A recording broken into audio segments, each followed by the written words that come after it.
All right, welcome to the second part of my review of Shmuel Pollen's book, All In for God. It's been pretty goofy so far, but it's only going to get worse. Just you wait for those 1 + 1 = 2 and division is a lie chapters. So we're starting off this part talking about who has more credibility, prophets or scientists. Oddly, within the following 100 pages of this book, there are 2 chapters on why prophets are better sources of information than scientists. I guess he just felt like saying basically the same thing a second time. Must really like the subject. This book could have used an editor. Prophets and scientists are not all that different if you really think about it. Okay, give me a second. No, they're pretty different. Both make predictions about the future. True, although scientists do a lot more than that, but true. Scientists make predictions based on inference from previous observations and experiments and theory, and so, assuming a solid theoretical basis, their predictions come true with a level of accuracy that makes absolutely everything else look like a waste of time. Whereas prophets just say stuff. Sometimes they don't even say stuff if someone just writes down that they said stuff. Being a false prophet, however, is punishable by death. Is it? Where? Oh, you don't mean is, you mean was. Bible-y stuff. The stakes are a lot higher. Being a false scientist could potentially win you some awards. And even if you got caught, I don't think that carries any jail time. That's the difference between religion and science. The Bible is so concerned with the truth, it will kill you before you dare pervert it. So what's the better way to do science, then? Some guy makes a prediction about what we should find if theory X is correct, and then we don't find that within, say, 5 years? And then we drag him to the edge of town and stone him? Would that really help us learn more efficiently about reality, you think? Science is careless with the truth. They often don't even distinguish for you whether what they are saying is a fact or a theory. If it's an observation or the result of an experiment, it's a fact. If it's a way to explain the facts and make predictions based on them, it's a theory. Why do you need this distinguished for you unless you're clueless about science? So who has logic on their side? Who has truth on their side? Oh, science, for sure, as a method. Especially within its domain. And biblical prophecy really has nothing to do with logic at all. Prophets weren't logicians, and your argument in favor of the prophet's credibility has nothing to do with logic either. Yeah, those old prophets in the Bible might have been threatened with death, possibly, and so they have to produce better results than the scientific method, because, if people are threatened for saying they know the future but then not really knowing it, then when they say it, they really will know the future. Yeah, that's not much of an argument, especially considering that when you look up biblical prophecies, they're typically so vague as to inevitably match any number of events, or so easily twisted as to mean any number of things. And so there's no real failure case where you go, okay, the prediction as literally spoken did not come true, so get 'em, boys! So I'm unclear on what the death for false prophecy would even really mean, other than the promotion of other gods part, which is fairly clear. And even the religious people who somehow become convinced that these prophecies came true in a meaningful sense generally think that happened well after the prophet was dead already. The threat of death doesn't mean a whole lot when you know you're gonna die before it has a chance to come true or get shown false anyway. Or for that matter, if you truly believed that you'd had a revelation of the future from God in some feverish vision or hallucination, and you really hadn't. In that case, your opinion's going to be, well, the law doesn't apply to me, I'm telling the truth. And it means even less when you're just a mythical figure in a folktale. And it means literally nothing with regard to the credibility of prophets. Where is the credibility of these prophets supposed to come from? It's supposed to come from whether their predictions actually came true, right? Now, if you risk your life to claim prophethood, or you don't, does that make your claim actually come true more? Either way, no. Even in your gullible mind, all that actually matters here is whether these predictions actually came true. So the social conditions or laws or any of that mean nothing. They don't change anything. Did the stuff come true or did it not? The ones whose predictions did not come true have zero credibility despite the threat of death, and the ones whose predictions did come true, assuming it's as impressive as you say, but hypothetically, the ones whose predictions did come true are credible regardless of the threat of death. So the threat of death means nothing. What confuses me even more, though, is why we're even comparing these two things. It seems to me like scientists and prophets are not even really comparable in the first place. They're not trying to perform a similar function at all. Prophets are not in the business of explaining the natural world. They're in the business of making proclamations about a very small number of arbitrary future events, not to understand the world better, but just to show off their ability, which then they claim comes from a god that they want to sell people on. It's kind of a marketing stunt to get people on board with his religious claims. Well, that or the guy had a weird dream or ate some funny plants or heard voices in his head. You know how people are, even today. And of course, despite this supposed threat of death, some of these prophets almost certainly made failed predictions, which is why there was a rule saying the fakers would die. No fakers, no need for a rule against fakers. Which means that aside from the guys who show up in the Bible who supposedly have correct predictions, there's probably a bunch who are completely forgotten by history who got it totally wrong. In other words, on a population level, prophets get do-overs. If that guy gets it wrong, and that guy gets it wrong, and that guy gets it wrong, and that guy gets it wrong, but that guy got it right, hey, prophets are great, 100% success rate if we just kill the other guys and forget about them. Good thing we have this no fakers rule. And even if somebody's predictions were true, we'd still need to figure out how that happened. What's going on? Is it some sort of outlandishly good ability to process events into a prediction of the future? Is it pure dumb luck? Was there a political situation at the time that made it somewhat predictable, like your Babylon prophecy? Or maybe it's nothing so mundane. Maybe it really is supernatural. Psychic power? Time travel? Hey, maybe the world's secretly totally controlled by reptoids with a multi-thousand-year plan that they happen to let this guy in on pieces of to throw people off the scent. Make him think the world's controlled by God, not the reptoids. The mere fact alone of a successful prediction doesn't really tell you much. But of course, I don't even buy that they have that. I'm getting a bit sidetracked though. The point is, prophets aren't trying to serve the same purpose or answer the same questions as scientists are. And neither prophets nor scientists are under any illusion that they're using completely different methods to obtain knowledge. What scientists are interested in is answering questions about the world by paying very, very close attention to the world and reasoning about it and trying to get closer to an understanding of reality through baby steps. There's no assertion or assumption of perfect final knowledge coming from these people, and to expect or even want something like that from them is senseless. Again, it's the expectation of an idiot. And even what constitutes credibility, which is really what's at issue here, isn't even the same for both of them. A prophet's credibility, in the eyes of the believers, is in preaching the correct God and predicting some events to a tolerable level of precision. There you go, credibility. A scientist's credibility is in resisting bias, correctly following evidence, using solid reasoning, performing good observations, having well-designed experiments, stuff like that.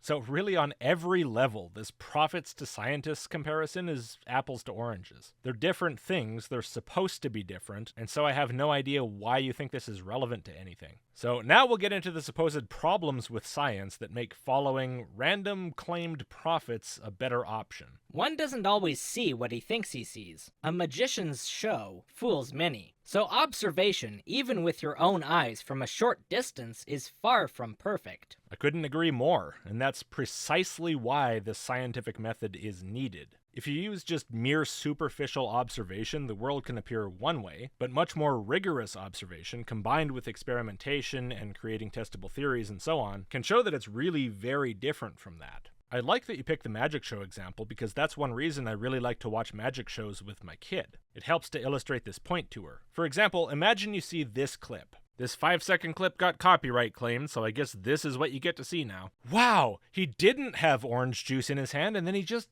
did. That's impossible. It's a miracle. He must be a prophet. We should do whatever he says God says.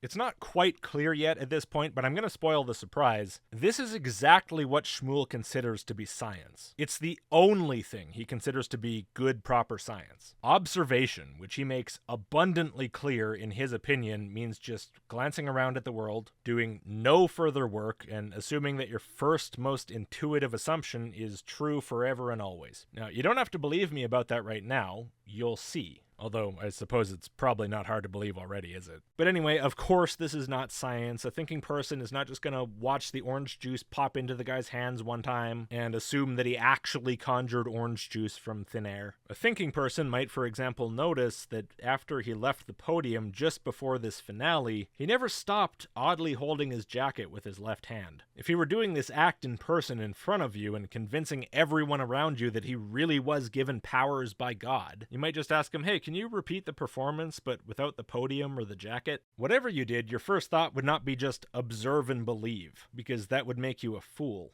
Incidentally, in the days of ancient Egypt, the scientists were known as magicians because they would convince people they were seeing one thing when they were actually seeing another, i.e. sleight of hand. That is not what a scientist is, Shmuel. That's a magician, hence why they were called magicians. They turned sticks into snakes and back. If a scientist sees what looks to him like a dinosaur, he may just report his findings to the masses, when in fact it was just a big monetary lizard. Monetary lizard. Is that some kind of play on words to accuse scientists of making up dinosaurs for money? Or did you just try and fail to write monitor lizard? If the latter, then I'm sorry to tell you, there's not a chance in hell of at least anything approaching a modern paleontologist mistaking a monitor lizard for a dinosaur. They're very different anatomically. In ancient times, the scientists of the day would show people a lunar eclipse and tell them that a giant snake was swallowing up the moon. Again, not a scientist. I don't know what you'd call that, a priest maybe? All this is pretty funny though, considering what you said in that other video about how ancient people were more like God, and thus far more intelligent and wise and perfect than we are, which is why we should believe everything said by ancient thinkers like Aristotle. Despite the fact, of course, that ancient thinkers disagreed with each other all the time, like Aristotle disagreeing with atomism. But anyway, these ancient people supposedly were so beyond us in brilliance and knowledge that we should just assume they were right about everything in the world, and yet apparently they couldn't see through basic stage magic or some random jerk-off telling them the moon's being swallowed by a snake. Your story's not quite adding up. They may also see right, but interpret wrong, as above. The worst offender of this is the theory which becomes famous in the scientific world. A theory isn't just improper observation, it is no observation at all. That's the worst kind of observation. Again with this. But what you just said is self-contradictory. The worst offender of seeing right and interpreting wrong is a theory, and also a theory is zero observation. So they didn't observe at all, but also observed correctly. Could you settle on one or the other before you put it in your book?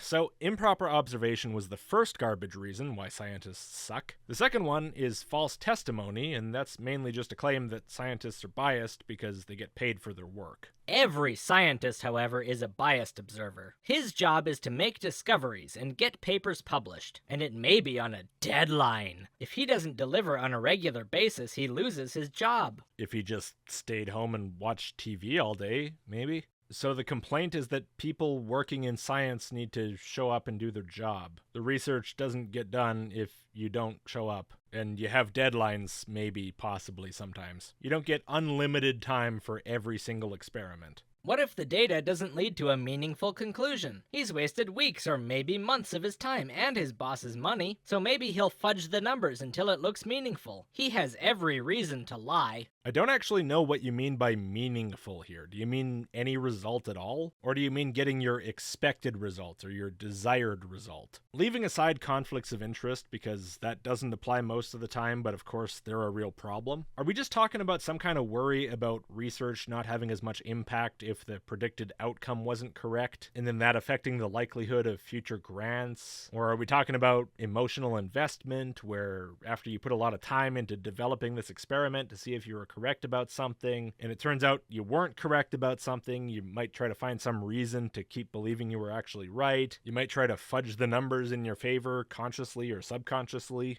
Or what? It'd be nice if you told me what you actually mean instead of just vaguely hinting that there's bias somewhere. But of course, scientists are human beings. They have human lives, they have human minds, they have motivations. They can be biased for a number of reasons. If you read books about how discoveries were made, you'll find this cropping up occasionally, where, somebody had a big idea and it looked really good, but then gradually through the scientific method, it became more and more clear that it just wasn't going to work. But the person just couldn't let go of it, found excuses and reasons to keep thinking it was true and keep saying it was true. But what you'll notice in these stories is that the reason that we know that this is happening is because the problem over time is gradually correcting itself. Because the scientific community and the scientific method have mechanisms in place to try to avoid these things being entrenched for too long. You make it out to be this really common thing, and I don't think that's really true most of the time. I think most people just want to do a good job on whatever they're working on, get accurate results because they actually want to understand the world. But the potential for bias is always there, and that's why you need checks and balances. You need to minimize the effect of personal biases. This is what religion lacks most critically. Religion doesn't minimize the effects of personal bias. It amplifies and encourages and demands personal bias. Now, with science, of course, the ultimate check on personal bias is reality. Very often these results are going to be put to some kind of actual use. And in many, many, many cases, it's going to be quickly noticed if those results are not fit for purpose. Now again, humans are human. The system can't be perfect. You should not be treating scientific findings or theories as some kind of weird substitute religion. But because the entire conception behind science is to recognize the possibility for error and imperfection, it produces results that speak for themselves. This is a far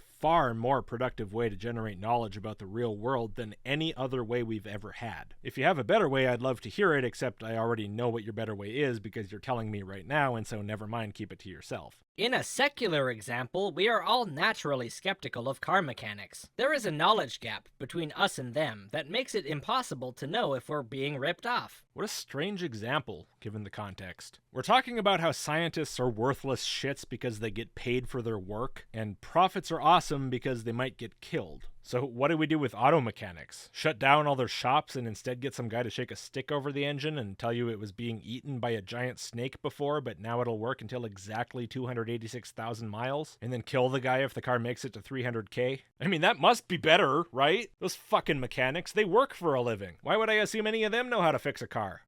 Of course, there's another option. Your objection is that there's a knowledge gap between you and the mechanic, and so you don't understand what he's saying to you, which, because you're his direct customer, puts you at a disadvantage if he happens to be a dishonest guy. A big difference, by the way, between him and a scientist. You're not the scientist's customer. But if you don't like there being a knowledge gap, you could just learn how your car works. Maybe read a few books about it. Hell, when you have the time, maybe even try doing a few repairs or modifications yourself. And then, if you got to take your car to a mechanic because, you just don't have the time to fix it this time, or maybe you just don't have the equipment, you'll know if what he's talking about makes sense or not, and if his method of diagnosing the problem makes sense, and if his proposed fix makes sense, because you actually know what the words mean. But this book makes it pretty clear that you don't have any interest in that, because your goal is not really to get a better grasp on reality, it's to find any excuse to ignore it. This is more like you knowing nothing about cars and then writing a book called How to Really Fix a Car, where your introduction talks about how mechanics are all paid shills with deadlines and bosses, and so therefore you know better. And then you say how to fix the car better than those stupid fucking mechanics. Step 1. Open the glove compartment. The glove compartment is what holds the air compressor, which provides fuel to the piezoelectric engine. Now, I haven't done this myself. I can't afford the expensive equipment or lasers, but I'm pretty sure it's right. Notice that most science experiments in physics, for instance, are not actually done on TV, the internet, or in front of a live audience. You will find crude examples, CGI or simulations, of the experiments that supposedly happened, but you won't, for instance, find a video of someone measuring the speed of light. Wow, am I ever glad you gave me a concrete example of what you're talking about this time, because now I can do this. Here's a video of a guy calculating the speed of light with a device he built in his garage based on Figeau's original device used in 1849. Here's a guy measuring the speed of light using an oscilloscope in a college lab. Here's a guy measuring it using a rotating mirror and a micrometer. Here's the movement of light through a water bottle being filmed directly at 10 trillion frames a second. And here's a rough estimate done with a microwave and a chocolate bar. And they just go on and on and on and on like that. No CGI, no simulations, direct experimentation on camera, with their reasoning explained. The fact that you think this is never done shows that you didn't bother to find out if it's done. You could have spent 10 seconds typing speed of light experiment or something into YouTube, but you didn't wanna. Now, I'll grant that your book is from 2017, and some of those videos I just showed were uploaded later than that, but others of them were uploaded earlier than that, and of course there were plenty more on the site at that time. So you really have no excuse at all. You're either shockingly lazy and uninterested in checking your facts, or you're just lying. both of those are pretty bad. I'm not sure which is worse. And by the way, some of these experiments are within your ability to do yourself, with a pretty modest amount of money and a bit of time. And of course, a basic understanding of math, which, as we'll see, probably would be the hardest requirement for you. We don't have near the knowledge they do of the subject. Well, whose fault is that, Shmuel? Who's to blame for your lack of knowledge? Why are you complaining that somebody else bothered to do something you didn't want to do? You know what? Maybe it's not so much that you're upset that you don't know about the subject. Maybe it's that you're upset that they do, and you'd rather they just stop learning anything. So the world can be a blissful, ignorant on purpose, religious utopia. We have very few tools at our disposal to test their findings on our own. It's impossible to test it on your own because we don't have the expensive equipment. Shmuel, you got videos there of people testing the speed of light with stuff they put together in their garage or with an oscilloscope. It's not impossible to test on your own, and the equipment is not that expensive. Now, sure, if you're talking about extreme precision, that's really hard. But you don't need a lot of money to test that the speed of light is about what they say it is, to within like a few % accuracy. And that goes for a lot of other things in science too. I mean, sure, you're not going to replicate the Large Hadron Collider in your backyard, fine. If you were really interested in that, you would have got into particle physics and possibly had an opportunity to work with a machine like that, but you didn't do that because you didn't have the interest, and that's nobody's problem but yours. But you can do a hell of a lot on your own if you have the motivation. There are so many YouTubers doing this that it almost seems silly to single anyone out, but I might as well mention that Alpha Phoenix guy who set up the Figeaud lightspeed experiment. He's done some pretty neat stuff, and he's going to come up again later in some future part of this series. Anyway, the third reason science apparently sucks compared to prophecy is that the world changes. Basically, this whole part is just Shmuel asserting that uniformitarianism is false with nothing to back it up. He starts off, predictably enough, with carbon dating. What if nature changed over time? What if carbon changed? What if? What am I supposed to do with your what if? Look, if you can offer a reason to believe that the statistical rate of decay of carbon-14 to nitrogen-14, or indeed the decay rate of any other radioactive isotope, has significantly changed over time, then please come forth with it, because that would be really useful and interesting information to have. But there's no sign of that, and so it's worthless. Your what if is not helpful. All we can do is assume, based on the fact that it seems to be the result of pretty fundamental physical forces, that it's relatively constant, for the same general reason that we assume the light's going to turn on when we hit the switch tomorrow, just like it did today. What if the rate at which carbon is released changed? What an odd thing to say. I've got to assume from context that you mean the rate at which carbon-14 is produced in the atmosphere, and therefore the level of it that enters the biosphere via the atmosphere, in which case it has. That's why carbon-14 dating is calibrated based on known atmospheric carbon-14 levels over time. What do you think, this is some novel idea? And who knows what could have happened when we're talking about billions of years into the past? Why would we be talking about billions of years into the past? We're talking about carbon-14 dating. It only works to like 50,000 years. Look, if you want to bring up some evidence of significant changes in relevant laws of physics that throw off radiocarbon dating results by a substantial amount, do it. Otherwise, stop wasting my time. What if there was a global flood in which boiling hot water covered the entire surface of the Earth, as the Bible and so many other cultures claim? What might that do to the rocks and the plants that existed then? It turns out temperature changes can do a lot of damage to how the dating works. Boiling water, huh? That's a neat twist. Well, I don't know, Shmuel. I guess you'd better enlighten me on what that would do, with clear, unambiguous predictions of what you expect to find if that's the case. And then I'm sure all the geologists will be sure to keep a close eye out for any signs of it in the rocks that up to this point show no signs of it. Okay? Does that make you feel better? What if the Bible account is right, and a supreme being created a world that was already developed the day it was created? Meaning the world would look and test much older than it actually is. Well, then we'd never know it, because an all-powerful being would be actively trying to deceive us for the lulz. That claim is unfalsifiable and therefore unverifiable in the exact same way as the claim that you're secretly an octopus plugged into the Matrix, and your human body and everything else in the world beyond your thoughts is faked with virtual reality, or the claim that the world just randomly popped into existence in 1972 and everyone born before that time has fake memories because their brains just popped into being like that. Like, sure, yeah, it might be true. Sure, you can't prove it's not true, but that's exactly why it's not worth worrying about. To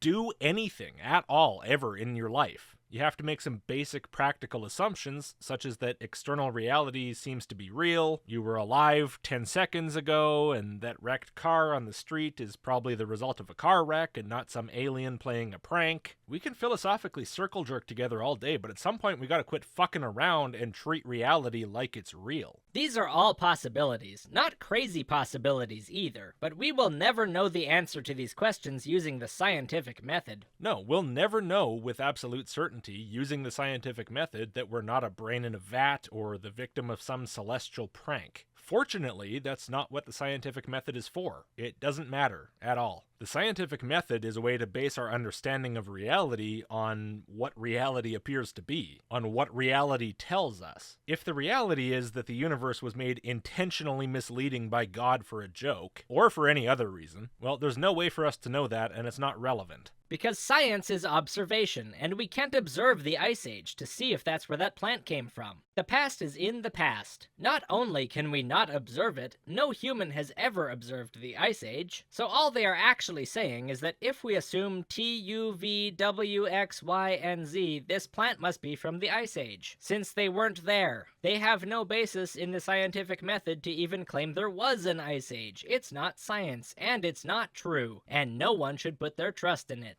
And now, as I said earlier, we're starting to see what Shmuel really thinks the scientific method is, or maybe just what he thinks it should be, which is not observation combined with experimentation and inference and calculation and modeling and coming up with answers that explain all of that coherently. None of that. Toss all that in the garbage. No, what he basically just said was, were you there? It's the idea that all that's useful is superficial observation and everything else needs to be dumped. If a more careful observation of reality seems to imply that anything happened prior to 5,782 years ago, well, you'd think that would be fine and accurate because the tape ran through billions of years of universal history and all God did was fast forward. But no, in this case, that's not true anymore. Cast away the demons of doubt and pray for repentance, sinner. And this is why he so regularly resorts to claiming that even a child can see that he's right, because of what children lack, such as the ability to reason carefully, or an understanding of what reasoning even really means, or the background information needed to even understand what's being said, especially when we're talking about science and radiocarbon dating and evidence for ice ages and stuff like that.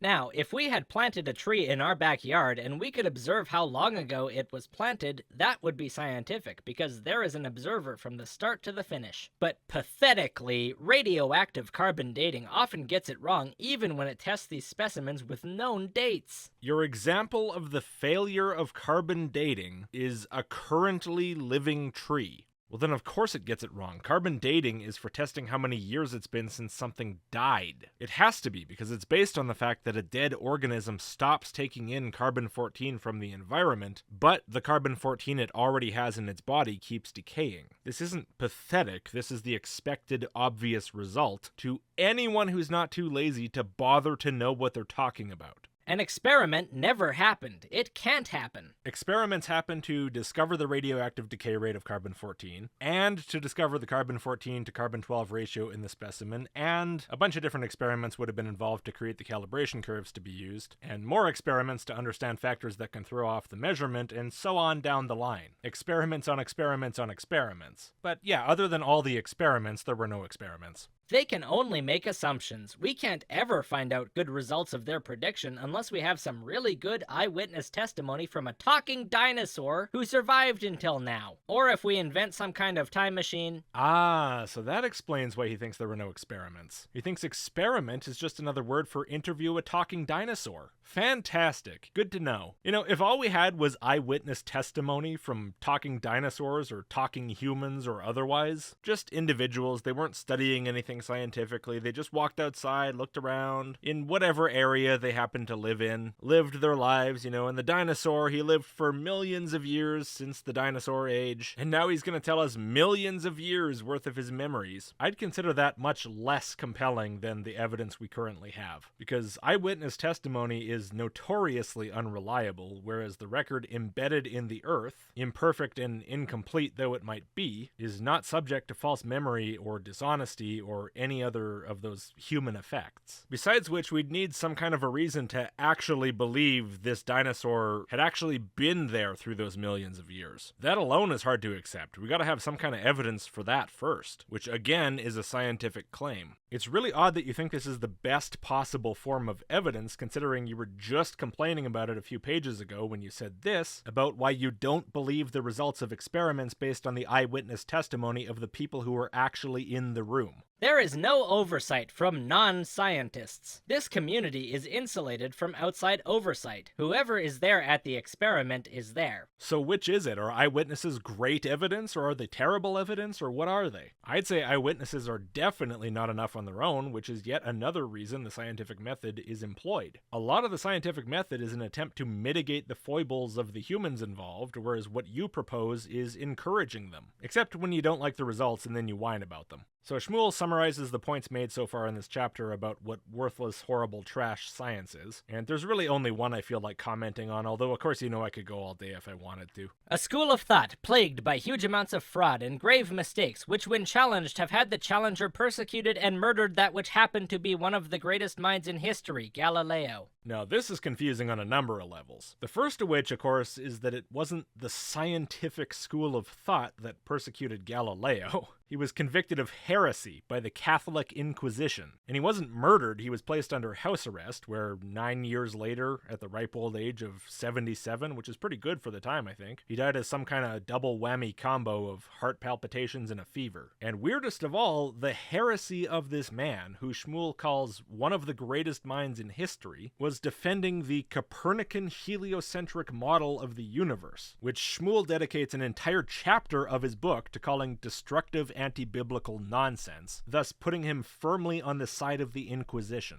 But we'll get there, one step at a time. Biophysicist Kirk Durston said it betafilil. I don't care what Kirk Durston said, and I'm not going to include it. He's just whining about science the same way Shmuel is, and I've had plenty enough of that already. I just wanted to include that betafilil Elmondo-esque typo. There aren't enough of those in this book for my liking, and I've got to enjoy them where I find them. What is it with these guys in spell check? I'm just saying, why don't we have the right to be just as skeptical of their findings as they are skeptical of their own findings? Why are we excluded from that process and just told to accept what we're taught? Yeah, none of that's true. You have every right to be as skeptical as you want, and you can accept whatever you find convincing and reject whatever you don't find convincing. You're doing it right now, and you're fine. Amazon printed a whole book about it for you. You post YouTube videos about it regularly. The worst that's happened to you is I told you that maybe you're approaching this in a way that's not real conducive to reaching conclusions that accord well with reality. That's my advice. Take it or leave it. That's your business.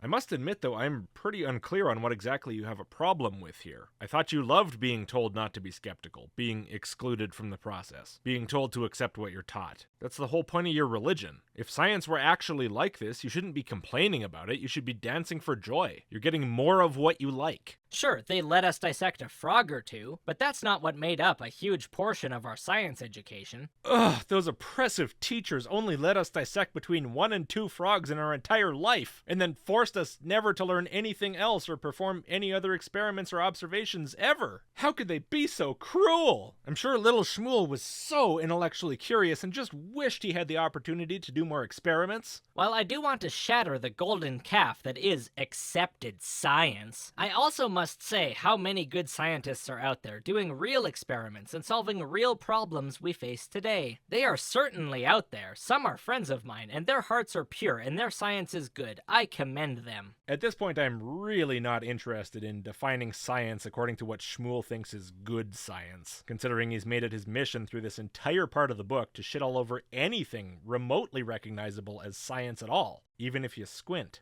But again, we'll learn in more detail about what he thinks good science is going forward. But anyway, enough general complaints about science. Let's get into his specific problems with science, starting with the speed of light. Mind you, not an argument that the speed of light is different from what people think it is, but that the speed of light in a vacuum is a nonsense concept and there isn't one at all. We don't know exactly how this particular problem started, but we have a problem with the speed of light. Simply because you were led to believe such a speed exists. Now, that might have sparked some thoughts in some people's heads about complicated ideas like relativity, trying to explain what was just said. Stop it. Remember what book this is. Thank you. Then there's some dialogue, and not very surprisingly, it's a fake conversation with a fake physicist, meant to make physicists sound dumb. Can I measure it myself and get the same result? He'll probably say something about lasers. You'd need a laser. Ask him, how do you use the laser to get this exact number? That exact number, of course, being 299,792,458 meters per second, which is exactly true, but only by definition, which is the only way that's really possible, since any speed of light measurement is subject to error, no matter how good the experiment is, and this error prior to the redefinition of the meter was down to just a few meters per second. Of course, now, since the meter is defined by the speed of light, and the speed of light is defined by the meter, the speed of light as defined can only be correct, and of course Shmuel objects to that. I think he also doesn't grasp that real-world experiments have imprecision, which is taken into account, and so even if he did arrive at this exact value, he'd still have error bars making the result imprecise because he's working in reality. For some reason, the way he talks, it seems like he thinks that unless you arrive at the exact value through experiment, you're completely in the dark. You'd be amazed at what I'm about to tell you, and you might not believe it until you run the experiment for yourself. But search high and low on the internet. Ask any physics professor you want. Nobody knows how they use lasers to calculate the speed of light. All they know is they use lasers. Yes, he just referred to Googling as an experiment. But anyway, since I took his advice and found multiple videos from both before and after 2017 directly demonstrating multiple different ways to use a laser to measure the speed of light, I know that Shmuel could not even be bothered to do his experiment of typing stuff on Google. He asserts over and over that none of this information exists, but he doesn't care enough to look and see if it actually does. Also, I'm pretty sure a lot of physics professors would be able to tell you at least the basic outline of at least one speed of light experiment involving a laser. So he might say, I don't know, it's not my field. You can say, well, if I can't do the calculation because I don't have a laser... Wait, you wrote this in 2017. You don't have a laser. Lasers are easily affordable. Of course, the laser is not the most expensive part of the experimental setup, but you don't appear to know that. So you thought not owning a laser was the thing holding you back. Well, why didn't you just buy one then? Oh, right, because you don't want to do the experiment, you just want to whine about not having done the experiment. Can I at least see a video somewhere, maybe on YouTube or even in an archive, where I can see people actually measuring the speed of light with a laser? No. See, this is what happens when you get your information from fake conversations instead of real ones. You get non-existent people telling you stuff that's easily accessible and common doesn't exist at all. Is there a place where they record these experiments on tape? Oh, for sure, yeah, the experiment videotape production factory. Yeah, the scientists mail their experiments to this big warehouse full of camcorders and VCRs once they're done with them, and they're videotaped, and then the videotapes are mailed out to whoever sends in enough Captain Crunch proofs of purchase. No, I don't believe there is. Aw, thanks for getting my hopes up. So why should I believe it happened? Let him go on about peer-reviewed journals or Nobel Prizes. The hard fact is there is no way to know, other than taking people's word for it. I see. Hey, you know how you say the appearance of God at Mount Sinai is the most proven claim in history because 3 million people saw it? You know how you have like 5 chapters in this book that claim that over and over and over? Well, you go on about eyewitnesses and traditions and books, but the hard fact is there's no way to know about that other than taking people's word for it. I mean, is there a place where they record these God appearances on videotape? The Speed of Light guys have the videotapes. By your own standard, they're right and you're full of shit. There is no videotape. If there was, the hundreds of thousands of people who want to know how this was done would have found it by now. Go online, try to find it. I spent less than 5 minutes and found dozens of experiments filmed in detail, with the reasoning and the calculations fully explained. Now, of course, I'm not granting Shmuel's premise that this is necessary to accept a given result. It's just really funny how spectacularly this particular objection of his fails. He was so convinced he had a slam dunk here that I'd almost feel sorry for him if he weren't such a lazy asshat. Now you're going to really annoy him. Ready? I guess I don't have much choice. It's gonna be there as soon as I turn the page, and I've gotta read the book to do the review, right? I say gotta, although you've shown that you can write an entire book debunking claims you never bothered to listen to in the first place, so I guess I could just use your strategy and make up something I think you'd say and then call you stupid for saying it, but that'd make me an idiot, so I'll do it my way. Ask, that number you mentioned, is that the speed of light in a vacuum or in the air? He will likely say, vacuum.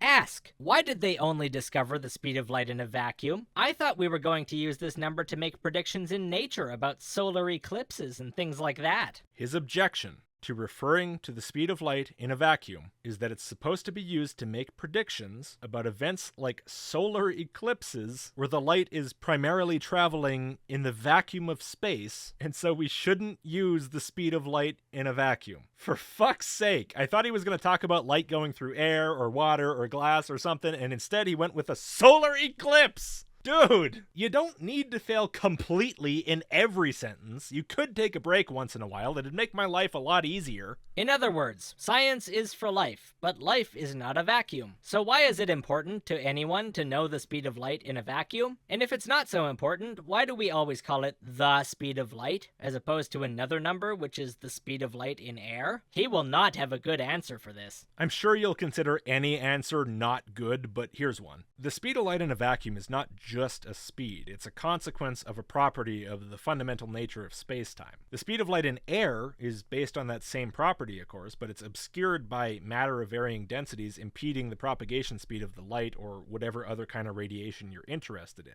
This speed is not really about light. Light's just where we first learned about it. It's really about what space-time is and how it works. If you want to understand reality at the deepest level, which is what fundamental physics is all about, you're going to want to strip away as many variables as possible that obscure what's really happening. Now, of course, the speed of light in air is also known as through a whole bunch of different media. So if you want to talk about speed of light in air, just talk about the speed of light in air. But aside from it being kind of a fundamental property of space-time, basically the entire universe is vacuum or damn close. Barely anything in this universe is atmosphere with the density of Earth's atmosphere. Hell, Earth's atmosphere isn't the same density as Earth's atmosphere, across like a meter distance. Why would you study the universe based on this tiny, unrepresentative, constantly changing segment of it, and work on shifting sand on purpose, just to be Earth-centric, instead of just working based on how most of the universe is? And it makes even less sense when you consider that the speed of light is mostly going to be significant at very large scales. And most of the time when you're dealing with scales that large, you're dealing with astronomy or space travel, where the speed of anything through the air is pretty much a non-issue. And if you're working on Earth, like for example setting up some fiber optic system where light latency through glass is going to be an issue, you can just go look up the speed of light through whatever medium you're interested in, so who cares? Go look up the table, it's not a big deal. And the reason why people don't usually say the speed of light in a vacuum when they're just talking is because most people are going to assume you're intelligent enough to infer what they mean from context, which I admit in this case might be a mistake. Then you might want to ask even dirtier questions. Sir, does the speed of light change when we're talking about different kinds of light? For instance, is the speed of a flashlight exactly the same as the speed of starlight or laser light or infrared light? Are they all exactly the same speed to that same level of accuracy you guys have found with his famous speed of light number? I have no idea what you even mean by kinds of light. I mean, I know you said flashlight light and starlight are different, but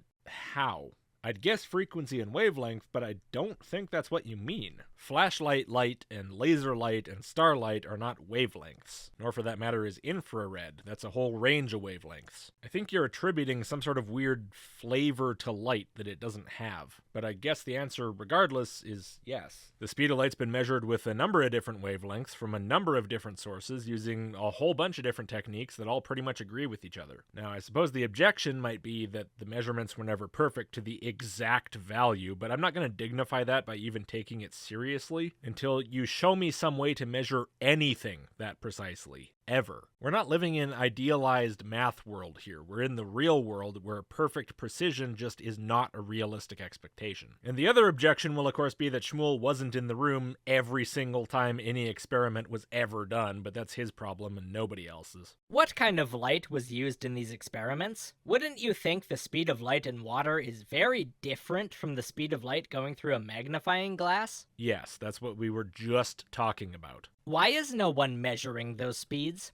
They are. That's what the refractive index is. Here's a list of refractive indices through different substances, including water, multiple kinds of glass, whatever you want, man. Why would you think nobody thought to measure this? Seriously. Every obvious question you come up with is already answered, and every time you fail to take like 2 seconds to check if it's already been answered. God, you're lazy. It's incredible how lazy you are. Why are we just settled on 1? If you keep going with this line of questions, he probably won't stick around until you reach this point. He will probably leave around question 3, maybe tell you to read a book, talk down to you, and walk away. That's been my experience. And why do you think that is, Shmuel? I'll tell you, because you seem to somehow be unable to figure it out. It's not because you don't know something. Not knowing something is okay, and most people, unless they're really feeling moody, will tolerate you if you don't know. And they might even try to help you if they have the time. That's not your problem. Your problem is you're fucking lazy. You insist, as some sort of moronic attempt at a gotcha, that no video of any speed of light experiment has ever been published because you're too fucking lazy to spend 30 seconds looking for it. You insist that nobody can explain how these experiments work because you're too fucking lazy to spend 5 minutes reading about them, or to look up a video explaining it to you, or to ask a real physicist instead of making one up in your head. You insist that nobody's ever measured or even thought to measure the speed of light through water or air or any medium because you're too fucking lazy to look it up. If you were to approach someone with honest questions, even kinda ignorant ones, such as, hey, why is it always speed of light in a vacuum? Isn't anybody curious about the speed in air? Or, hey, is there a video I can watch that shows a speed of light experiment? People will often be willing to engage with you. But if you just belligerently make claims that anyone can prove false in 30 seconds flat or less, like that there's no video anywhere of a speed of light experiment, or that nobody's ever thought about the speed of light in water, I think the most valid response, which is completely fair, is to tell you to bugger off and look it up on your own time. But in fact, the books don't answer these questions. Check books that aren't about Sesame Street. If they did, the questions would also be answered by scientists online who were asked these questions. Uh-huh. Search online and you won't find the answers. Try it for yourself. I did. I found the answers to every single one of your questions in literally less than a minute in every single instance. That's how I know you're fucking lazy. The back of your book says you went to law school, man. How the hell did you manage that while being this lazy? Oh, man. All right, Shmuel talks about how textbook publishers define the speed of light by averaging results of different experiments, as if textbook publishers are equivalent to the International Bureau of Weights and Measures. And I'm not sure on this one, but I somewhat doubt if that was really done just by averaging, because the most precise measurements at the time were, to my knowledge, just a hair lower than that. But either way, yes, the speed of light was set by definition in terms of meters, thus changing the meter to be dependent on the propagation of light. How this was done is explained in a TED Talk called The Science Delusion. Google TED Science Delusion. I don't know why I should bother Googling anything you say to Google if you don't even bother to Google anything you say to Google, but okay, I'll do it, because I don't want to be as lazy as you. So what he's referring to here is a TEDx, not TED. These are different, and TED should really stop letting its name be dragged around that way, although, to be honest, TED's not that much better. But it's a TEDx talk by Rupert Sheldrake, basically a prolonged whine about science and materialism and natural constants and denial of psychic phenomena, and so on and so on. Dogma 9, which follows from Dogma 8, psychic phenomena like telepathy are impossible. Poor old Rupert, always upset that nobody believes his psychic woo, morphic resonance, collective memory stuff. So he's doing a much more sophisticated version here of what Shmuel's doing, and to me, seemingly based on a similar motivation, although with the goal of supporting a different belief, specifically morphic resonance, which is the idea that, for example, if you train a rat to do a trick in one place, all the other rats around the world will learn the same trick faster by some kind of universal psychic effect. And apparently, for this to work, we have to do away with the idea of fixed laws of nature. Anyway, that's my own hypothesis in a nutshell of morphic resonance. Everything depends on evolving habits, not on fixed laws. But I will say he does have sort of an interesting question, which is, what if constants like the speed of light and the gravitational constant are not as constant as we think they are? What if the very fundamental nature of space-time is always changing, rippling, just slightly in its basic properties, in some way that we don't yet understand, all the time and everywhere? What if what appears to be universally true isn't true eternally and everywhere? What if the ground we all stand on is not as stable as we think, and Shmuel's insistence on eternal, universe-spanning truth is just wrong?